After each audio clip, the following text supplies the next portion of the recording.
RS Bengali ক্লাসরুমে সকলকে স্বাগত। আজকের ভিডিওতে আমি পশ্চিমবঙ্গ প্রাথমিক শিক্ষা পর্ষদ অনুমোদিত দ্বিতীয় শ্রেণীর আমার বই তৃতীয় পর্ব পাঠ্য বইটির 203 নং পৃষ্ঠা থেকে পড়াবো। এর আগের পৃষ্ঠাগুলির বিস্তারিত আলোচনা তোমরা এই ভিডিওটির ডেসক্রিপশনে দেওয়া প্লেলিস্টের লিঙ্ক থেকে পেয়ে যাবে। অবশ্যই সেখান থেকে ভিডিওগুলি দেখে নিও। তো কথা না বাড়িয়ে শুরু করছি আজকের মূল ভিডিও। 203 নং পৃষ্ঠার শুরুতেই দেখো ডান পাশে একটা ছবি রয়েছে, একটা মেয়ে রয়েছে এখানে, আর সামনেই দেখা যাচ্ছে ফুলের বাগান। মেয়েটা ফুলের বাগান দেখে, ছবি দেখে মনে হচ্ছে বেশ খুশি হয়েছে। তো এখানে কি লেখা রয়েছে দেখো, মনে করো তুমি একটি ফুলের বাগানে গেছো। বাগানে গোলাপ, সূর্যমুখী, চন্দ্রমল্লিকা আর জবা ফুল ফুটে রয়েছে।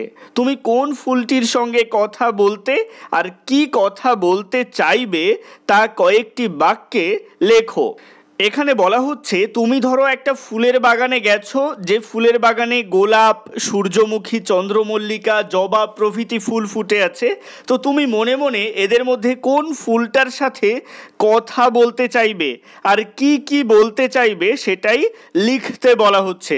এটা তোমরা নিজেদের ইচ্ছে মতো ভেবে ভেবে লিখতে পারো, বা আমি একটা উত্তর তোমাদের জন্য তৈরি করেছি এটাও লিখতে পারো। কি লিখতে পারো? আমি ফুলের বাগানে গেলে গোলাপ ফুলের সাথে কথা বলতাম। আমি বলতাম 1. গোলাপ ফুল, তোমাকে আমার খুব ভালো লাগে। 2. তুমি এত সুন্দর কেন? 3. আমি যদি প্রজাপতি হতাম তাহলে তোমার উপর এসে বসতাম। 4. তোমাকে কেউ গাছ থেকে ছিঁড়ে ফেললে আমার বড্ড কষ্ট হয়। 5. গাছেই তোমাকে সবচেয়ে সুন্দর দেখায়। এরপরে একটু নিচের দিকে চলে আসছি। এখানে লেখা রয়েছে লিসেন অ্যান্ড সে, অর্থাৎ শোনো এবং বলো। একটা রাইম রয়েছে এখানে দেখো। এই রাইমে কি বলা হচ্ছে? If you ever watched a butterfly, মানে যদি তুমি কখনো একটা প্রজাপতি দেখে থাকো। ইফ মানে যদি, ইউ মানে তুমি, এভার এখানে কখনো অর্থে ব্যবহার করা হয়েছে, ওয়াচড এখানে দেখে থাকো অর্থে ব্যবহার করা হয়েছে, এ মানে একটি, বাটারফ্লাই মানে প্রজাপতি। তাহলে সম্পূর্ণ লাইন এবং তার মানে কি হচ্ছে? If you ever watched a butterfly, যদি তুমি কখনো একটা প্রজাপতি দেখে থাকো, you would think the same. Same মানে একই, আর থিঙ্ক মানে ভাবা।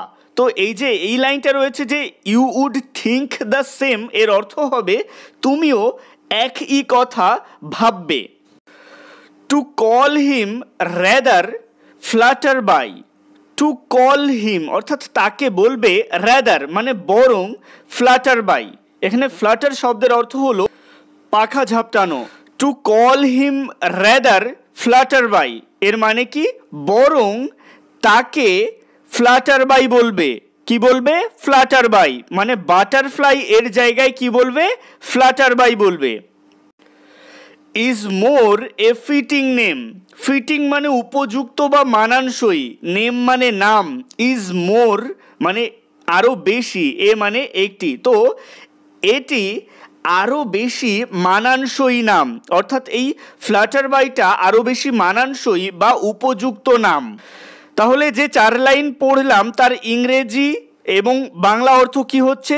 If you ever watched a butterfly you'd think the same, to call him rather flutter by is more a fitting name, অর্থাৎ যদি তুমি কখনো একটা প্রজাপতি দেখে থাকো তুমিও একই কথা ভাববে, বরং তাকে ফ্লাটার বাই বলবে, এটা আরও মানানসই নাম। এ প্রসঙ্গে বলে রাখি, এখানে ফ্লাটার বাই বলা হচ্ছে, এই ফ্লাটার শব্দের অর্থ হলো ঝাপটানো বা ওড়া বা দ্রুত নাড়ানো, অর্থাৎ এখানে পাখা ঝাপটানো অর্থে এই ফ্লাটার বাই শব্দটা ব্যবহার করা হচ্ছে। চলে আসছি তার পরের লাইনে। এখানে বলা হচ্ছে for what he has to do with butter, butter শব্দের অর্থ হলো মাখন। For what he has to do with butter বলতে বোঝানো হচ্ছে মাখনের সাথে তার কি সম্পর্ক। আমরা বাটারফ্লাই শব্দে দেখছি মানে প্রজাপতির যেটা ইংরেজি নাম সেখানে কি রয়েছে বাটারফ্লাই। তো এই বাটারফ্লাই থেকে আমরা যদি বাটারটাকে আলাদা করি তার অর্থ হয়ে যাচ্ছে মাখন। তাহলে এই মাখনের সাথে প্রজাপতির কি সম্পর্ক? তাহলে মাখনের সাথে যখন প্রজাপতির কোনো সম্পর্ক নেই তাহলে প্রজাপতি নামের মধ্যে বাটারটা আসছে কেন? তাই কবির মনে প্রশ্ন জেগেছে। তাই তো তিনি লিখেছেন for what he has to do with butter, মানে মাখনের সাথে তার কি সম্পর্ক। আই ক্যান নট আন্ডারস্ট্যান্ড মানে আমি বুঝতে পারি না, আই ক্যান নট মানে আমি পারি না, আন্ডারস্ট্যান্ড মানে বুঝতে। বাট কিন্তু হি মানে সে, ক্যান মানে পারে, শিওরলি মানে নিশ্চয়ই, ফ্লাটার মানে ঝাপটাতে, বেটার মানে আরও ভালো। But he can surely Flutter better, অর্থাৎ সে নিশ্চয়ই আরও ভালো পাখা ঝাপটায়। দেন এনি ইনসেক্ট ক্যান, যে কোনো পোকামাকড়ের চেয়ে।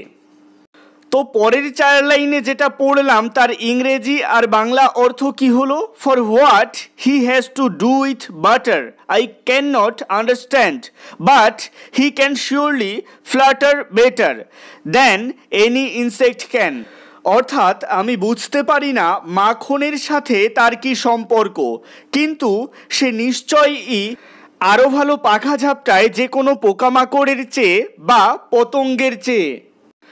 আসলে এই ছড়ার মাধ্যমে বোঝানোর চেষ্টা করা হয়েছে যে বাটারফ্লাই শব্দের মধ্যে বাটার শব্দটার কি প্রয়োজন।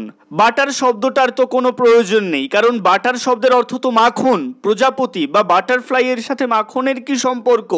বরং ফ্লাটার মানে ঝাপটানো, এর সাথে প্রজাপতির একটা সম্পর্ক আছে, কারণ প্রজাপতি পাখা ঝাপটায়। তাই প্রজাপতির নামটা বাটারফ্লাই না হয়ে ফ্লাটার বাই হওয়া উচিত ছিল এই ছড়ার মাধ্যমে, সেটাই বোঝানোর চেষ্টা করা হয়েছে। আজকের ভিডিওটি এই পর্যন্তই। পরবর্তী পৃষ্ঠাতে অর্থাৎ 204 নং পৃষ্ঠাতে দেখবে উপেন্দ্র কিশোর রায়চৌধুরীর লেখা মেঘের মুলুক গল্প শুরু হচ্ছে। এই মেঘের মুলুক গল্পের বিষয়বস্তু বিশ্লেষণ এবং প্রশ্নের উত্তরের ভিডিও আগেই RS বেঙ্গলি ক্লাসরুম এই চ্যানেলে প্রকাশিত হয়েছে। তোমরা যারা এখনও পর্যন্ত সেই ভিডিওটি দেখে উঠতে পারোনি তাদের জন্য আমি এই ভিডিওটির ডেসক্রিপশনে মেঘের মুলুক গল্পের ভিডিওর লিঙ্ক দিয়ে দেবো, অবশ্যই সেখান থেকে ভিডিওটি দেখে নিও। তো আজকের ভিডিওটি যাদের যাদের ভালো লেগেছে অবশ্যই একটা লাইক করে দিও এবং একই ক্লাসের বন্ধুদের সাথে ভিডিওটিকে শেয়ার করতে ভুলো না। ভালো থেকো, সুস্থ থেকো সকলে, আর অবশ্যই RS বেঙ্গলি ক্লাসরুমের সাথে থেকো। সবশেষে একটাই রিকোয়েস্ট, এখনও পর্যন্ত যারা চ্যানেলটিকে সাবস্ক্রাইব করে উঠতে পারোনি তারা অবশ্যই চ্যানেলটিকে সাবস্ক্রাইব করে দিও এবং পাশে থাকা বেল আইকনটিকে প্রেস করে অল বাটনে ক্লিক করে দিও নতুন ভিডিওর আপডেট সবার আগে পেতে।